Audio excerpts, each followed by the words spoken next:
오늘 요한복음 7장 25절로 27절에 있는 말씀을 가지고 예루살렘의 모의라는 제목으로 말씀을 드립니다.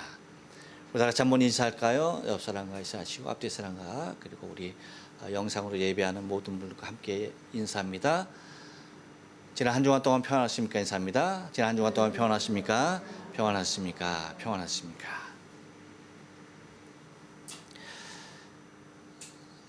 세계 각국에는 각 나라의 수도도 있고 또한 여러 도시들이 있습니다. 세계 각국의 도시를 보면 그 도시가 갖는 고유의 이미지라고 할까요? 상징성들이 있는 것들을 우리는 바라보게 되어지죠. 예로 여러분 뉴욕 하면 무엇이 생각이 납니까? 어떤 이미지가 떠올라요? 무엇이 상징됩니까? 뉴욕? 뭐 여러 가지가 있겠지만 뉴욕 하면 뭐 세계 경제의 중심이라고 할 수가 있죠. 네. 그러면 파리 하면 뭐죠? 네? 에펠탑이 생각나요. 예. 뭐 예술, 그렇죠? 그렇게 시드니 하면은 뭐 다 다르겠지만 뭐 우리가 뭐 그냥 탁 그냥 와닿는 거는 그냥 오페라 정도 되는 것 같기도 하고요. 여러분 서울과 동경은 어떻습니까? 도쿄는 어때요? 직접 살고 있는 우리는 사실 잘 모르죠. 그렇게 얘기하면 되겠습니까? 네. 그렇다면 여러분 예루살렘은 어떠한 이미지가 여러분에게 남아 있습니까? 예루살렘 하면 어떤 생각이 드십니까? 오늘 여러분이 맛있는 걸 드시고 오셨나 봐요. 말을 굉장히 아끼시고 입을 꽉 다물고 계시는데 그래요. 예루살렘 하면 어이구 예. 권사님 저한테 화났어요? 왜? 예, 예루살렘 하면 뭐 성지라고 할 수가 있죠. 예, 가장 거룩하고 그리고 순수하고 성결한 이미지가 떠오릅니다. 그리고 그곳에 있는 성전, 그렇죠? 우리가 잘 아는 대로 예루살렘은 그러한 이미지를 가진 도시임에 틀림없는데 이스라엘의 수도이죠. 그리고 세계 3대 종교라고 할 수 있는 유대교, 기독교, 그 다음에 이슬람교 이 세 곳에 깊은 의미가 있는 지역이기도 합니다. 유대교의 원천이라고 할 수가 있고 우리 기독교에서는 예수 그리스도께서 십자가에서 우리의 구원을 위해서 죽으신 그곳. 그리고 이제 이슬람 교도들에게는 그들의 메시아인 모하메드가 부활한 장소로 그렇게 승천한 장소로 그렇게 이제 알려져 있죠. 그래서 거기가 이제 성지화가 된 곳이기도 하죠. 바벨론 포로 이후에 이스라엘 백성들이 이스라엘로 귀환을 하죠. 그러면서 그들이 했던 일이 있습니다. 그것은 뭐냐면 파괴된 성전과 성벽을 재건하는 것이었죠. 그래서 새롭게 하나님의 성전을 재건하게 되는데 그것을 우리는 제2성전이라 그렇게 부릅니다. 그리고 이 제2성전이 그렇게 이제 지탱해 오른 가운데 BC 20년경에 헤롯 대왕이 이 이스라엘 이 유대인들에게 자기가 이제 통치하고 있는 이 유대 이스라엘 지역이 좀 평화롭게 통치하기를 원하는 그러려면 뭐예요? 백성들의 환심을 사야 되잖아요. 그러니까 백성들의 곧 이스라엘 백성들의 환심, 유대인들의 환심을 사기 위해서 그 제2성전을 갖다가 대대적인 개축과 증설을 하게 됩니다. 그러니까 어마어마한 모습으로 그 제2성전을 멋들어지게 만들어 놓은 거예요. 그러니까 유대인들이 좋아할 수밖에 있어요, 없어요? 너무나 좋아하는 거죠. 그 성전이 너무나 완벽하게 아주 굉장히 큰 모습으로 제거된 것에 대하여서 매우 큰 기쁨들이 있었죠. 그런데 우리가 잘 아는 대로 AD 70년에 이 로마의 디도 장군, 흔히 말하는 티투스에 의해서 예루살렘이 함락되어지죠. 그 가운데 그 엄청난 성전이 다 파괴되고야 말아요. 싸그리 파괴하는데 이 티투스가, 이 디도 장군이 자신의 위엄을 후대 대대손손이 내 이름이 좀 기억되길 원한다 라고 하는 뜻에서 자기가 얼마나 위대한 인물이었는가를 증거로 남기기 위해서 그 제2성전을 갖다가 부시는데, 싸그리 다 부시는데 하나만 딱 남겨놔요. 그것이 뭐냐면 서쪽 성벽이에요. 서쪽 성벽, 그거 하나만 딱 남겨놓고 다 허물어 버립니다. 남겨놓은 이유는 굉장하거든요. 여러분 혹시 통곡의 벽이라고 여러분 보셨죠? 그 통곡의 벽 엄청납니다. 그 높이며 거기에 쌓아놓은 그 돌들이면요, 그 돌로 쌓아놓은 그 벽이 엄청나죠. 그러니까 벽 하나가 그 정도의 위험이 아직도 남겨져 있을 정도면 그 성전의 위험이 얼마나 컸겠어요, 그렇죠? 근데 그걸 갖다 싹 부시면서 그거 하나 남겨놓으면서 뭐예요? 이렇게 위대한 성전을 누가 부셨다? 디도 나다라고 하는 그것을 증명하기 위해서 그렇게 벽 하나를 남겨놔요. 그것이 지금의 통곡의 벽입니다. 그래서 지금도 여러분 그 통곡의 벽에 들어가면 유대인들은 그 머리를 가리죠, 그렇죠? 머리를 가리죠. 하나님 앞에 제사할 때에 가렸던 그것들이 이제 그들의 생활 습관에 의해서 이제 가리게 되죠. 그래서 거기에 들어갈 때에 이방인이 됐던 유대인이 됐던 다 뭐예요? 머리를 가려야 돼요. 머리를 가려야 되는데 그걸 이제 가리는 걸 키파라고 하는데 그 키파 그것을 통해서 이제 가리죠. 저도 이제 그쪽을 다녀왔잖아요. 다녀왔는데 저는 이제 모자를 썼으니까 그걸 안 써도 하여튼 머리만 가리면 되는 거예요. 머리만 가리면 모자를 써서 그냥 이제 들어갔다가 왔는데, 모자가 준비 안 된 사람들은 뭐예요? 다 그 앞에 입구에 고개 다 놓여져 있어요. 그걸 갖다 이제 덮고 이제 들어가게 되는 것을 바라보게 되어지죠. 이렇듯 여러분 예루살렘 하면 그 예루살렘의 이름의 그 도시의 이름, 그 뜻이 뭐냐라고 할 때에 그것은 다른 것이 아니죠. 평화의 도시라는 얘기입니다. 평화의 도시. 평화의 도시라고 하는 의미를 가진 곳이 예루살렘이에요. 그런데 여러분, 이 평화의 도시가 전쟁과 파괴가 계속 되풀이되고 있습니다만, 그렇죠? 그 평화의 도시가 평화로울 기간이 그렇게 많지 않고 거기서 수없이 많은 전쟁이 일어나고 거기서 많은 파괴들이 일어났던 그 현장인 것이죠.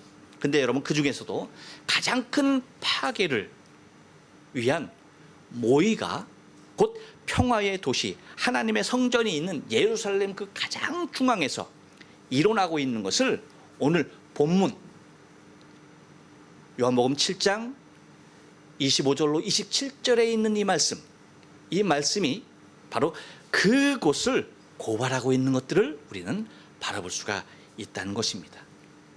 하나님의 아들 예수 그리스도, 곧 메시아를 가장 환영하고 모셔야 할 예루살렘에서 오히려 예수를 죽이려는 모의가 일어났던 곳이 우리가 기억하고 있는 평화의 도시라고 얘기하고 있는 그 예루살렘, 하나님의 성전이 있고 하나님의 아들이 지고 와 있는 그곳에서 그런 모의들이 이미 일어나 있었던 것을 우리는 성경을 통하여 발견하게 된다는 것입니다.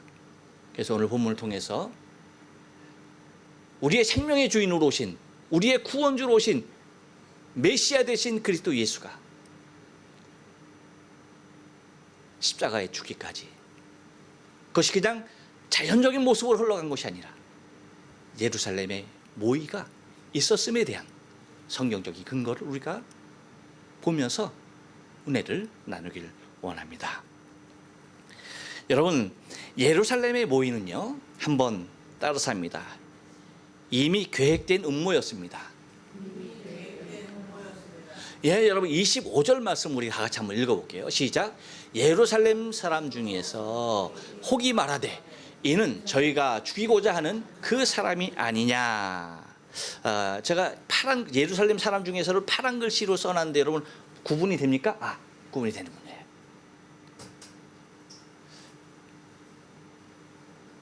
어디 사람 중에서? 예루살렘 사람 중에서라고 얘기하고 있어요. 매우 중요한 의미입니다. 여러분, 우리가 지난주에 보았던 말씀 여러분 혹시 기억하십니까? 너희가 나를 죽이려 하는도다 예수님이 말씀하시니까 무리들이 그렇게 얘기하죠. 20절에서 뭐라고 얘기합니까? 한번 다 같이 한번 읽어볼까요? 무리가 대답하되 당신은 귀신 들렸도다 하면서 뭐예요? 누가 당신을 죽이려 하나이까? 당신은 귀신 들렸다. 누가 당신을 죽이려 합니까? 라고 얘기하는 거였어요.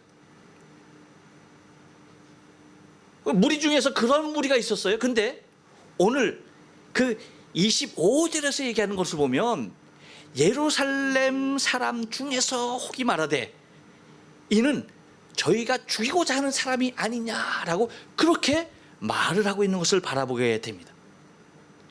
예루살렘 사람 중에서 혹이 말하되 라고 그렇게 강조해서 얘기하고 있는 것을 바라보게 되어져요.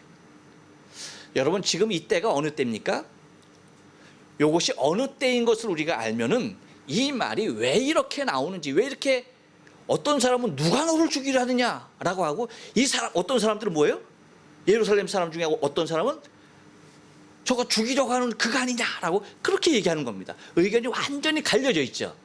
그 모습을 우리는 알 수가 있어요. 지금의 때가 어느 때입니까? 지금 이때가 어느 때야? 지난주에 말씀을 주셨는데 초막절 초막절 때잖아요. 그렇죠? 초막절 때니까 유대인들은 1년에 3대 절기를 반드시 지켜야 했죠. 그렇죠? 그러니까 그 절기 중에 하나예요. 그러니까 지방에 있던 많은 사람들이 다 어디로 올라온 거야? 예루살렘으로 올라와서 그 초막절을 지금 지내고 있는 기간이라는 얘기죠. 그러니까 예루살렘에 사는 본토, 우리가 흔히 일본에서 말하는 지모토, 그렇죠?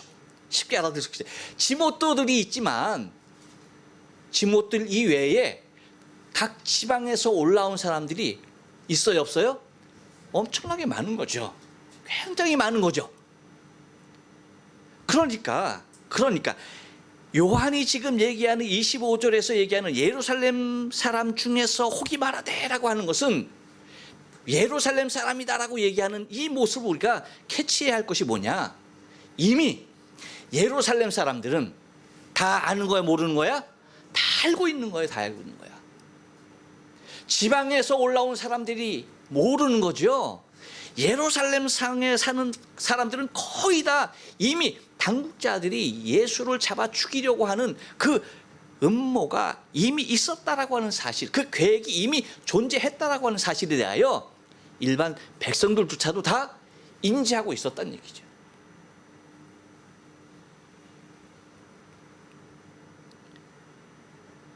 그러니까 20절에서 얘기하는 누가 당신을 죽이려고 하나이까? 라고 얘기하는 것은 누구라고 할 수가 있어요?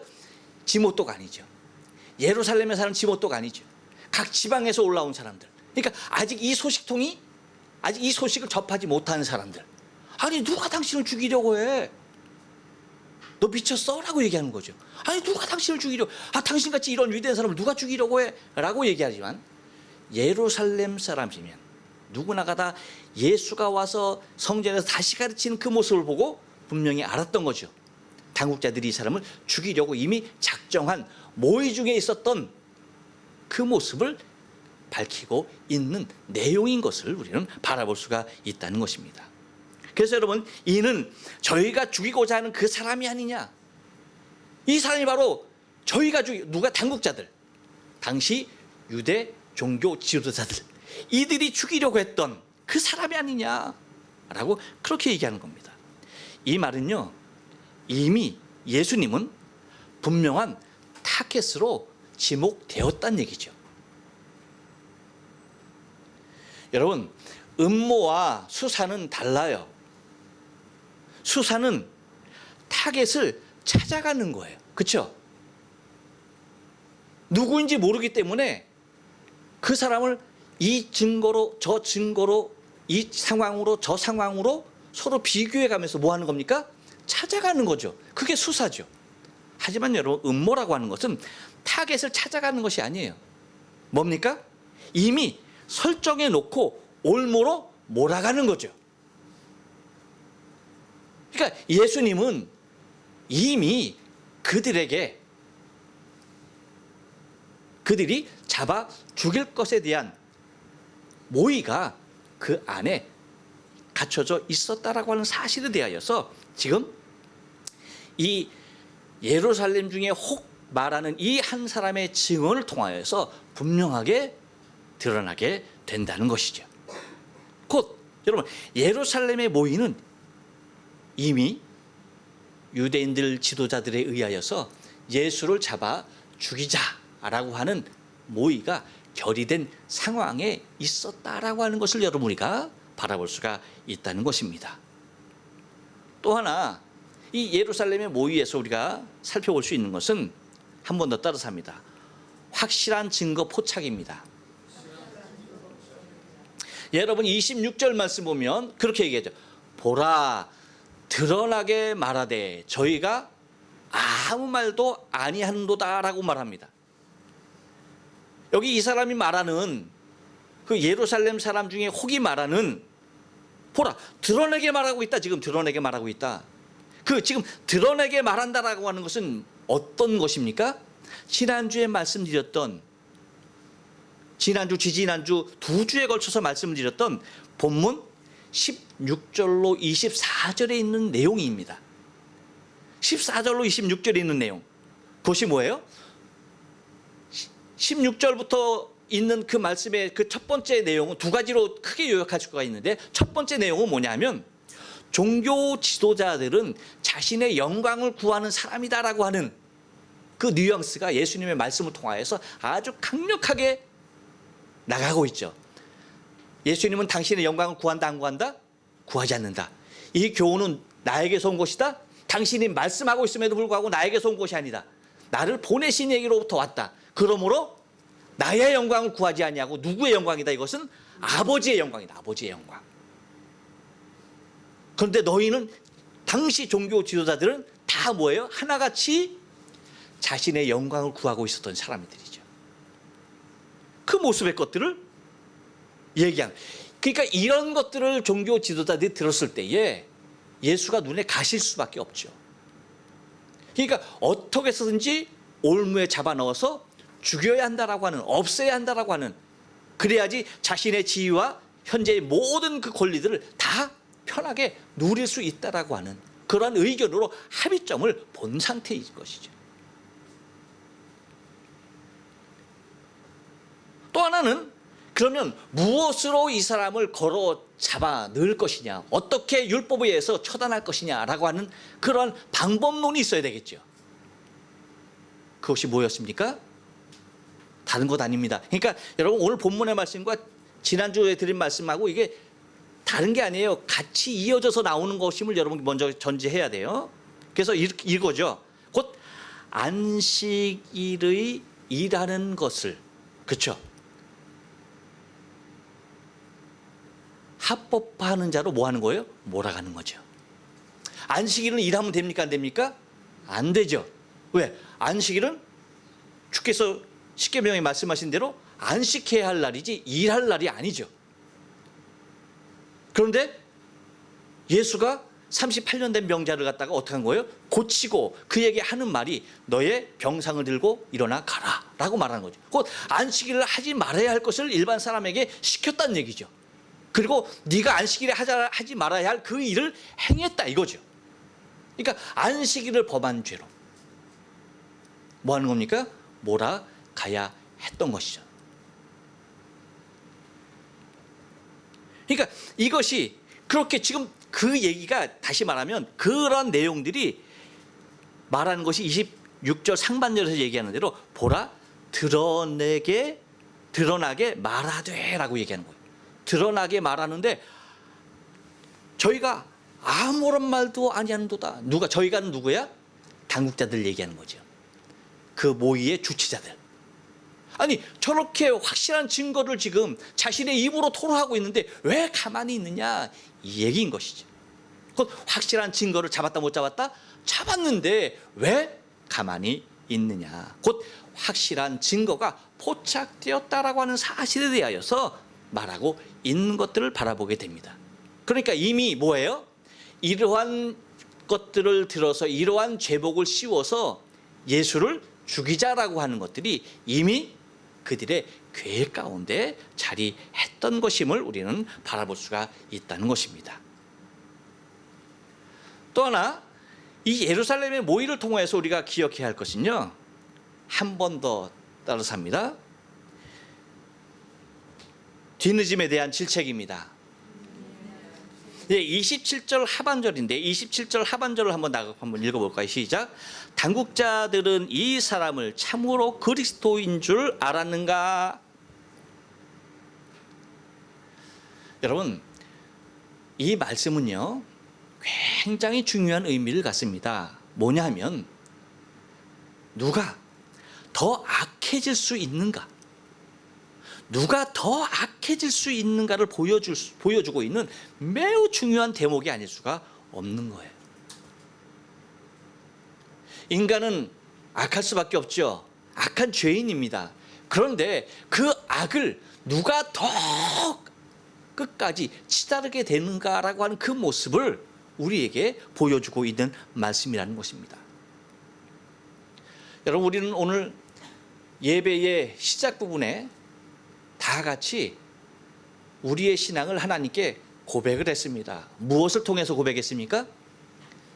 그렇죠. 사도신경을 통하여서 우리의 신앙을 고백했어요. 그런데 그 사도신경 내용 중에서 예수께서 십자가에 죽으시는 것에 대해서도 우리는 고백했죠.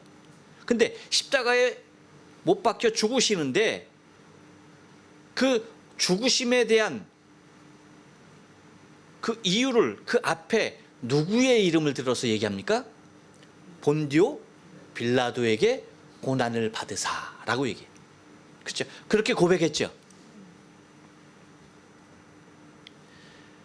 근데 여러분, 우리가 이 고백을 하면서 그래서 이 사도신경이 잘못되었다라고 얘기하는 사람들도 있습니다. 그래서 이거 고쳐야 된다라고 하는 신학적으로 그러한 모습도 있어요. 없는 게 아닙니다. 하지만 우리는 지금까지도 그냥 이것을 그대로 고백을 해요. 왜? 그것은 역사적인 하나의 증거가 되기도 하고요. 그러니까 역사적인 분명한 사건이었다라고 하는 거죠. 그런데 여러분, 여기에서 우리가 고백하고 있는 이 본디오 빌라도는 사실 최종적인 판결권을 가진 자로서 그 책임을 가진 자죠. 최종적인 판결권. 예수를 십자가에 죽일 것이냐 아니면 살릴 것이냐.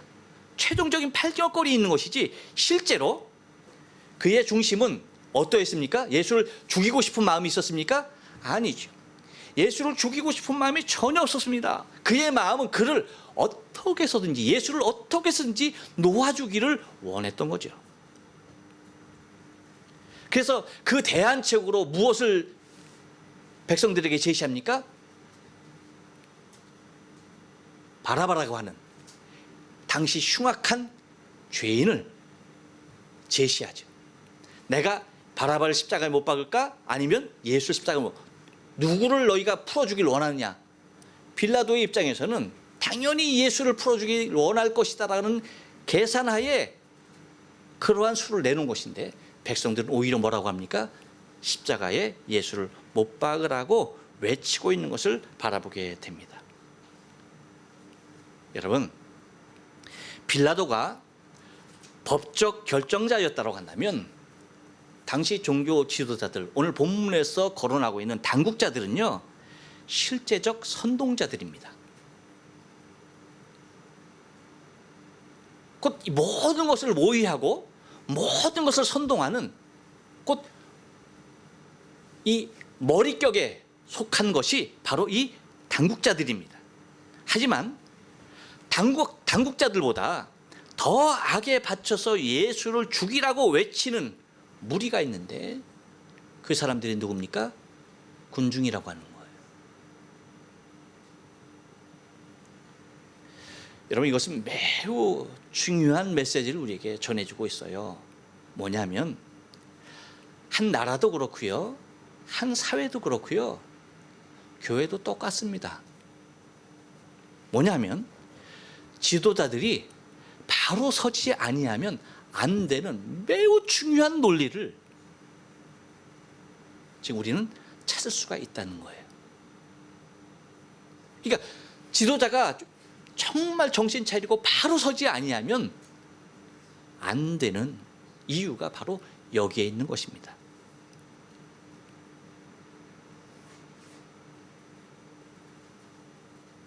왜일까요?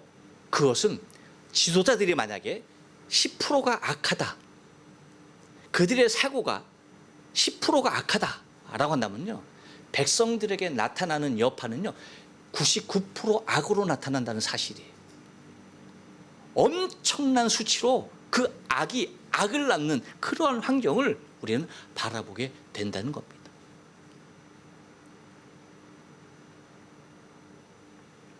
예수님께서 마태복음 23장 15절에서 말씀하십니다. 우리 한번 다 같이 읽어볼까요? 시작. 화 있을진저 외식하는 서기관들과 바리새인들이여, 너희는 교인 하나를 얻기 위하여 바다와 육지를 두루 다니다가 생기면 너희를, 아멘. 예, 바다나 육지를 두루 다니다가 생기면 너희보다 배나 더 지옥 자식이 되게 한다 라고 그렇게 말을 하고 있는 것을 바라보게 되어지죠. 예수님께서 바리새인과 외식하는 서기관들에 대하여서 뭐라고 얘기하면 화 있을 거다, 화 있을진저, 화 있을 거, 이것들아, 이 독사들아 하면서 뭐 하는 겁니까? 저주하면서 얘기하는 겁니다. 근데 예수님의 이 저주가 뭐예요? 배로 더 받아야 할 사람들이 누가 된다? 그들의 인도함을 받는 무리들이다라고 하는 거예요. 배나 더 지옥 자식이 되게 한다 라고 말을 하고 있는 것입니다. 그렇기 때문에 여러분, 오늘 그들이 얘기하는 당국자들은 이 사람을 참으로 그리스도인 줄로 생각하고 있는가? 아닌 것 알죠. 아닌 것 알죠. 하지만 뭡니까? 그들의 대책이 늦음에 대한 분노를 오히려 잡아 죽이려고 하는 그들보다 누가 더 들끓고 있는 상황이라고요? 군중이 더 들끓고 있는 것을 바라보게 된다는 겁니다. 이렇게 무서운 거예요. 이렇게 여러분, 지도자의 위치가 이렇게 중요하고 많은 사람들의 삶 가운데 영향을 미치게 된다는 겁니다. 그래서 여러분, 우리가 기도할 때에 위정자들을 위해서 기도해야 할 이유가 다른 데 있지 않아요. 실질적인 우리의 삶에 영향을 미치는 자들, 눈에 보이는 우리의 삶에 영향을 미치는 자들이 누구냐? 위정자들이거든요. 그들의 정치적인 모습을 통하여서 그 정치적인 모습 그대로, 그 정책 그대로에 나타나는 삶이 일반 백성들의 삶이기 때문에 오히려 그거보다 더 악한 모습으로 드러나는 것이 일반 백성들의 삶이기 때문에 그렇습니다.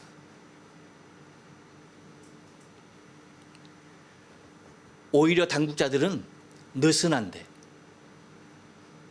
그 정보를 듣고 거기에 공분하고 있는 무리들은 그들의 뒤늦은 정책에 대하여서 질책을 하면서 비꼬으면서 당국자들, 이 사람들이 참으로 그리스도인 줄 아는가? 예수가 그리스도인 줄로 이 사람들 착각하고 있는 거 아니야? 하면서 뭐 하는 겁니까? 자신들의 분노를 일으키고 있는 것들을 바라보게 된다는 것입니다. 그러면 여러분, 우리의 신앙의 삶 가운데 우리가 잊지 말아야 할 부분, 그것은 나도 모르게 나 자신이 공분의 자리로 들어가지 아니하게끔 내 신앙을 날마다 점검해야 하고 나 자신을 날마다 주 앞에 겸손한 자로 내려놓지 아니하면, 가장 낮은 자리에 내 스스로가 무릎 꿇지 않냐고 가장 낮아지지 않으면요, 지도자들보다 악한 생각을 계획하고 있는 그 지도자들보다 더 뭐 하는 겁니까? 더 악한 자리에 놓일 수밖에 없는 것이 일반 신앙의 삶의 모습인 것을 잊지 말아야 돼요. 그래서 여러분, 사단이 우리에게 끊임없이 불어넣는 것이 뭔지 아십니까? 보이지 아니하는 교만이에요. 눈치 못 채게끔 하는 교만이에요. 내가 그 자리에 앉아 있는 것조차도 파악하지 못하게 하는 아주 음흉한 계책이 우리의 신앙의 삶 가운데 늘 틈타옵니다. 그래서 나를 어디에 놓는 거예요? 우리는 하나님의 영으로 충만한 자리에 이르를 수 있도록 뭐 하는 겁니까? 더 겸손하게 십자가 밑으로 나 자신이 낮아지는 거예요. 그래야만이 여러분 우리가 사는 거예요. 그런데 하나님의 영이 충만하여서 내가 높은 자리에 내가 뭐든 다 할 수 있다라고 하는 그러한 개념은요, 넘어지기 쉬운, 우리가 이 공분의 십자가에 쉬운, 아니 왜 그렇게 하네, 왜 너희들은 그렇게 하네 라고 하는 뭐 하는 겁니까? 공분의 십자가에 하는 아주 무서운 흉기가 되는 것을 잊지 말아야 돼요. 바로 예수님께서 말씀하신 외식하는 서기관과 바리새인들보다 더 배나 지옥의 자식이 되게 하는 그 모습을, 그렇게 될 수밖에 없는 환경이 있는 우리 자신의 삶인 것을 여러분 절대 잊어서는 되지 아니하는 것입니다. 예수님이 이 사건을, 이 모습을 몰랐을까요? 다음 주에 말씀을 드릴 것이지만 여러분, 예수님이 다 아셨죠. 다 아시고 계시죠. 그럼에도 불구하고 절대 그들의 모의에 대하여서, 그들의 책략에 대하여서 뭐합니까? 절대 반응하지 않습니다. 절대 자신의 의견을 뭐라고 말씀하시지 않습니다. 예수님 무엇만을 기다리는 것입니까? 당신의 때만을 기다리시는. 예수님께서 우리의 구속의 완성을 이룰 수 있었던 이유가 뭐예요? 바로 그것이에요. 마지막까지 십자가에 죽으시기까지 하나님 앞에서 당신의 겸손을 놓치지 않았다는 거예요. 하나님 앞에서 자신의 삶을 마지막까지 낮추셨다는 것입니다. 이 모습이 우리의 신앙의 삶 가운데 가장 필요한, 이것이 우리의 신앙의 가장 강력한 힘과 능력이 되어야 하는 것입니다. 또 하나, 예루살렘의 모의를 통해서 우리가 바라볼 수 있는 것은요, 한번 따라서 합니다. 자신들 계획의 정당성입니다. 예, 여러분 28절 말씀이에요. 28절 말씀 다 같이 한번 읽어볼까요? 그러나 우리는 이 사람이 어디서 왔는지 아노라. 그리스도께서 오실 때에는 어디서 오시는지 아는 자가 없으리라 하는지라 라고 얘기합니다. 이 말씀은 뭐냐면요, 예수가 메시아 되심에 대한 절대적 부정을 얘기하고 있는 거예요. 예수는 메시아다, 메시아가 아니다, 메시아가 아니다라는 말을 그들은 자신들의 계획이 그래서 타당하다. 그래서 이 메시아면 여러분 죽이면 돼요, 안 돼요? 자신의 계획들이 타당할 수 있어요, 없어요? 없는 거죠. 자신의 계획이 정당화될 수가 없는 거예요. 메시아를 죽이는데 아니죠. 메시아가 아니니까 죽이는 것이 정당화되는 것이죠. 그래서 그렇게 얘기하죠. 뭐라고요? 그러나 우리는 이 사람이 어디서 왔는지 아노라 라고 얘기합니다. 이 말은 무슨 말이에요? 다른 말 아니죠. 여러분, 우리도 얘기하세요. 흔히 예수를 갖다가 무슨 예수라고 얘기해요? 당시 사람들이 우리나라 사람들처럼 이름이 중복된 이름이 굉장히 많아요. 여러분, 우리는 남산에서 돌 던지면 김씨, 이씨, 박씨 셋 중에 하나 머리 떨어진다라고 얘기하잖아. 그렇죠? 그러니까 예수라고 하는 이름이 흔해요, 안 흔해요? 흔해 빠진 것이 예수예요, 예수. 그러니까 그 예수를 구분해서 말하고 이 예수가 저 예수하고 다르다라고 하는 그 차이를 나타낼 때에 무엇을 쓰는 겁니까? 그 사람이 출신 지역을 쓰죠. 그래서 예수를 누구라고 얘기해요? 그렇죠. 나사렛 예수라고 얘기해요. 나사렛 예수. 왜 나사렛 예수라고 얘기합니까? 예수님께서 나사렛에서 자랐기 때문에, 성장했기 때문에 나사렛 사람 예수가 예수님이죠. 이외에도 다른 예수가 많이 있었죠. 그렇죠? 하지만 예수님은 누구예요? 나사렛 예수였어요. 또 하나 여러분, 예수님은 사역의 대부분 어디서 하십니까? 우리가 잘 알듯이 갈릴리. 갈릴리였어요. 그래서 그러니까 갈릴리의 사역자라고도 지칭될 만큼, 그러니까 이 사람들이, 우리는 이 사람이 어디서 왔는지 안다. 나사렛 예수 아니냐? 저 갈릴리에서 일하는 사람 아니냐? 너무나 잘 아는 거죠. 그러면서 하는 말이 뭐예요? 메시아가,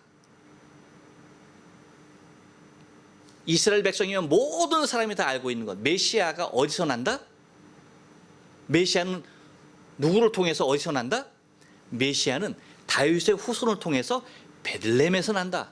이거는 삼척동자도 다 아는 사실이죠. 이스라엘 백성이 이거 모르는 사람이 없어요. 왜? 그들은 지금까지도 메시아를 기다리고 있는데, 자신이 기다리고 있는 그 메시아가 어디서 날지 모르는 그 멍청한 바보가 어디 있어요? 없죠. 그러니까 메시아는 어디에서 날 것이다? 다윗의 후손으로서 베들레헴에 날 것이다 라는 사실은 누구나 다 알고 있는 사실이에요. 그런데 예수님은 베들레헴에서 났어요, 안 났어요? 났죠. 났어요. 우리가 성경에서 보듯이 다윗의 후손으로 왔어요. 그런데 이 사람들은 알아요, 몰라요? 몰라. 그 이유가 뭘까? 여러분, 알기 쉽게 설명해 드릴게요. 예수를 그 사람들은 나사렛 예수라고 얘기하지 베들레헴 예수라고 얘기하잖아요. 이유가 뭐냐? 여러분, 저는 서울에서 자랐어요. 그리고 사역을 안양에서, 그리고 인천에서 그렇게 했어요.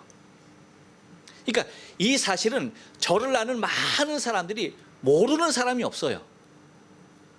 나를 아는 사람들은 다 알아요. 서울서 학교 다닌 거 다 압니다. 안양에서 사역한 것도 알고 인천에서 사역한 것도 다 알아요. 모르는 사람 없어요. 하지만 제가 충남 회덕에서 태어난 것은, 지금 제가 얘기했으니까 여러분이 아시죠? 저를 아는 모든 사람들도 제가 충남 회덕에서 태어난 것을 아는 사람은 거의 없습니다. 누가 알까요? 저희 가족이나 알지 몰라요.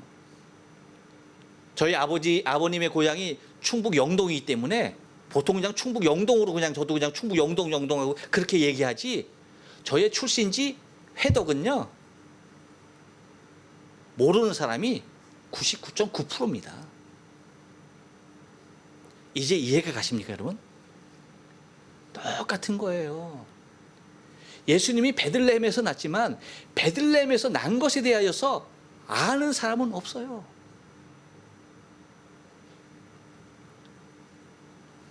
동방박사들, 양떼를 지키던 목자들, 그 정도입니다.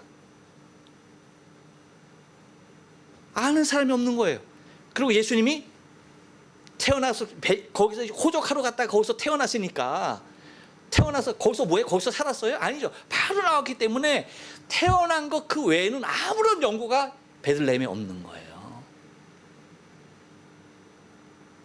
그래서 성장한 곳, 나사렛이 나사렛이니까 사람들이 나사렛 예수, 그래서 보통 나사렛에서 났을 것이다라고 그렇게 생각하는 것이죠.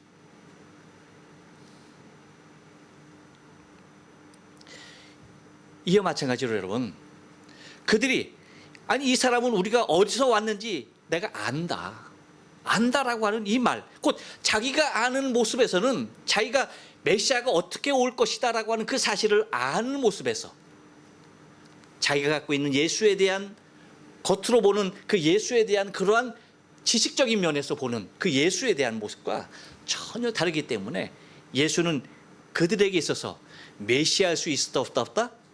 메시아일 수 없었다는 거죠. 그러니까 그들이 예수를 죽이는 것은 그들의 계획은 너무나 뭐 하는 겁니까? 정당하다는 거죠. 왜?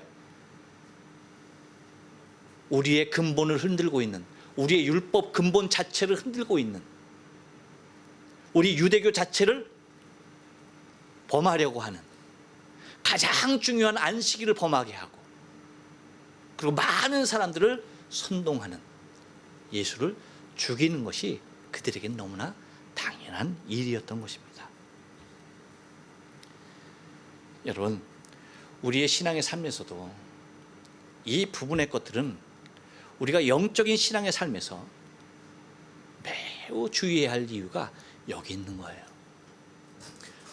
우리가 하나님의 말씀 가운데 날마다 무릎 꿇고 그분의 말씀 가운데 내가 사로잡히지 아니하면 안 되는 것들이 곧 나를 움직이는 것이 진리여야 하는데, 진리가 아닌 내가 알고 있는, 내가 배운, 내가 경험한